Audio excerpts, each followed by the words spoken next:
Correct మాంది దోషం అని అంటే ఇది ప్రాసెస్. తలకి బల్లిని, వెండి కోడాలి, 2 వెండినే ఉండాలి, 9 సార్లు చుట్టేసేసి గంగలో వెళ్ళి పోయాలి, వదిలేయాలి. అప్పుడు మీకు మాంది దోషం పోతుంది. ఈ ప్రాసెస్ అక్కడ తలకి చుట్టి మళ్ళీ అక్కడ ఉన్న ఒక చిన్న బౌల్ లాగా పెట్టి ఆ నీళ్ళల్లో వేసేసి, అంటే అదే గంగ అనుకొని వేసేయమంటున్నారు. బట్ అదలా కుదురుతుంది? అదలా కుదరదు కదా. తలకి చుట్టి దాన్ని తీసుకొని వెళ్ళి గంగలో వెళ్ళి వదలాలి. బట్ అందు గురించే మన తెలుగు ప్రజలు అందరికీ ఒక మంచి జరగాలి. అందరి మాంది దోషం వల్లే అందరు బాధపడేది. ప్రతి ఒక్కరి మాంది దోషం వల్లే బాధపడేది. ఫస్ట్ ఇతనే శిక్షించేది.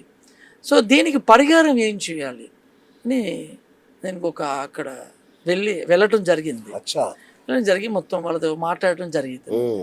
సో మన అందరు తెలుగు ప్రజలు వాళ్ళు ఒక మాంది దోషం పోవడానికి ఒక అద్భుతమైన ఒక ప్రక్రియ పెట్టాం. ఎవరెవరికైతే మాంది దోషం పోవాలో వాళ్ళు 10 గ్రాములో వెండి బల్లిని, 10 గ్రాములో ప్యూర్ వెండి గొడ్డలని, ఈ రెండింటిని తీసి మా దగ్గరికి ఇస్తే, ఎన్ని మందిలు ఉన్నారు వాళ్ళందరూ మాకు ఇస్తే మేము అక్కడ వాళ్ళకి సమర్పిస్తాము. అక్కడ అదే దానికి కంటిన్యూగా పూజ జరుగుతూ ఉంటుంది. అప్పుడు మన దోషం నివృత్తి అయిపోతుంది. దీనివల్ల మన దోషం నివృత్తి అయిపోతుంది. ప్రతి శనివారము మనం ఇచ్చిన దానం, ఒక వెండి, ఒక బల్లికి, ఒక గొడ్డలి, ఆ రెండిటికి పూజ జరుగుతూ ఉంటుంది. అప్పుడు ఈ సమర్పించిన వాళ్ళందరి దోషం నివృత్తి అయిపోతానే ఉంటుంది. ఇది సూక్ష్మమైన తాంత్రిక పరిహారము. ఎందుకు ఈ తాంత్రిక పరిహారం పెట్టాము అంటే, దేవుణ్ణి పూజ చేస్తే డబ్బులు రావు. దేవుణ్ణి పూజ చేస్తే డబ్బులు నిజంగా వస్తే ఈ మన హిందూ ఆలయాలలో ఉన్న పంతులు, బ్రాహ్మణులు అందరూ కోటీశ్వరులు అయిపోవాలిగా. మరి ఎందుకు అవ్వట్లేదు? 99.9% పంతులు చాలా కష్టపడుతున్నారు. 1% మాత్రమే బాగున్నారు. మిగతా వాళ్ళందరూ ఎందుకు కష్టపడుతున్నారు? మరి దేవుణ్ణి వాళ్ళే కదా ఎక్కువసేపు పూజ చేసేది. మరి వాళ్ళు చాలా బాగుండాలి కదా. కరెక్టే కదా. ఇప్పుడు అర్థమైందా? దేవుణ్ణి పూజ చేస్తే డబ్బులు రాదు, దేవుణ్ణి తాంత్రికంగా పూజ చేస్తేనే డబ్బులు ఇస్తాడు. ఓకే అండి. తాంత్రికం అంటే అందరు మంత్రాలు అనుకుంటారు, మంత్రం కాదు. తాంత్రికంగానే దేవుణ్ణి మనం పట్టుకోవాలి. అంటే ఇక్కడ ఎలాగంటే, ఒక పండుని సుబ్రహ్మణ్య స్వామికి వినాయకుడికి గొడవ వచ్చింది, నీకా నాకా అని. అప్పుడు ఇద్దరు గొడవాడేటప్పుడు పరమశివుడు ఏం చెప్పండి, ఎవరైతే ఈ ముల్లోకాలని తిరిగి వస్తారో వాళ్ళకి ఈ పండు ఇస్తాను. వెంటనే సుబ్రహ్మణ్య స్వామి తన వాహనం, నెమలి వాహనాన్ని ఎక్కి ఫాస్ట్గా వెళ్ళిపోయాడు. వినాయకుడు అక్కడే కూర్చున్నాడు. అతను తంత్రంగా ఏం ఆలోచించాడు, శివుడి దగ్గరికి వచ్చి, స్వామి ఈ ముల్లోకం అంటే ఏంటి, తల్లిదండ్రులు ఏంటి, ఈ ముల్లోకముని చుట్టినా తల్లిని చుట్టినా ఒకటే కదా అన్నాడు. అవును ఒకటే అని అన్నాడు. అయితే మిమ్మల్ని చుడితే ముల్లోకం చుట్టినట్టే కదా అని అన్నాడు. చుట్టినట్టేనన్నాడు. అయితే నేను చుడుతున్నాను స్వామి అని చెప్పి చుట్టేశాడు, నాకు పండించే స్వామి అని అన్నాడు. కరెక్టే కదా పార్వతి అని చెప్పి పండించేసాడు. ఇదే తాంత్రికము. సో తాంత్రికం అంటే మంత్రాలు కాదు, తాంత్రికంగా మన బుద్ధిని మనం ఉపయోగించటము. అంటే మెట్లెక్కి నడుచుకొని వెళ్ళటానికి, లిఫ్ట్లో వెళ్ళటానికి తేడా. తాంత్రికం అనేది స్పీడ్. ఓకేనండి. సో ఇది ఒక మన తెలుగు ప్రజలందరికీ చేరాలి అని అనేది ఈ వీడియో మీ ద్వారాగా, మీ టీవీ ఛానల్ ద్వారాగా ఇది ఒక అతి సూక్ష్మమైన పరిహారం.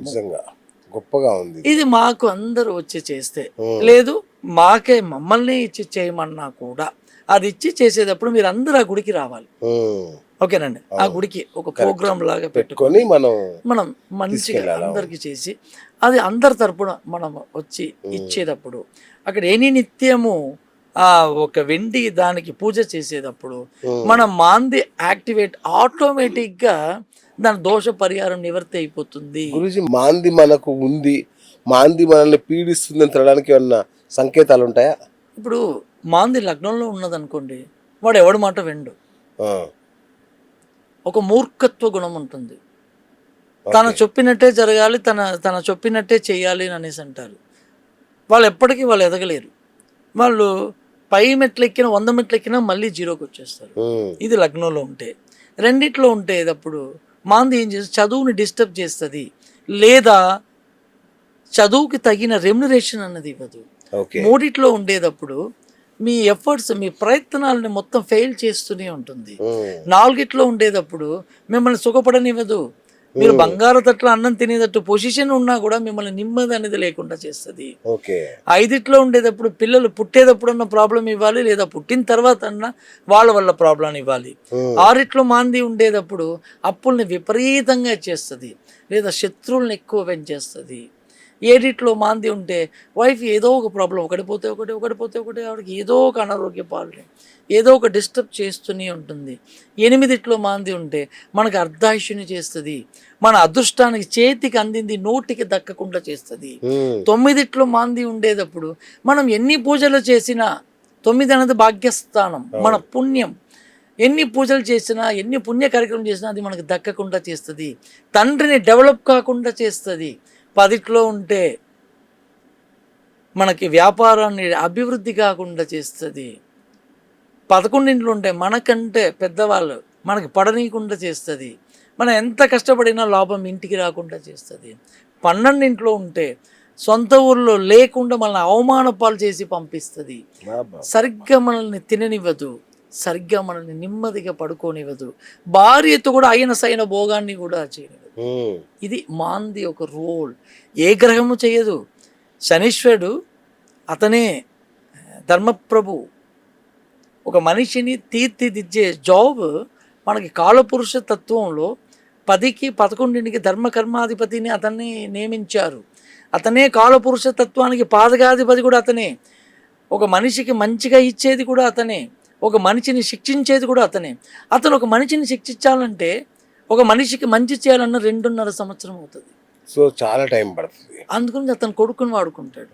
నువ్వు వెళ్ళి వాళ్ళకి నేను ఇమ్మీడియట్గా వెళ్ళి చెయ్యి, పని చెయ్యి, లేదా మంచి చెయ్యి. గురూజీ, మరి ఈ వెండి కూడా ఇచ్చుకోలేని కొంచెం పేదవాళ్ళు ఉంటారు, వాళ్ళు ఇంట్లో ఉండి ఏమైనా చేసుకునే పరిహారాలు ఏమైనా ఉంటాయా?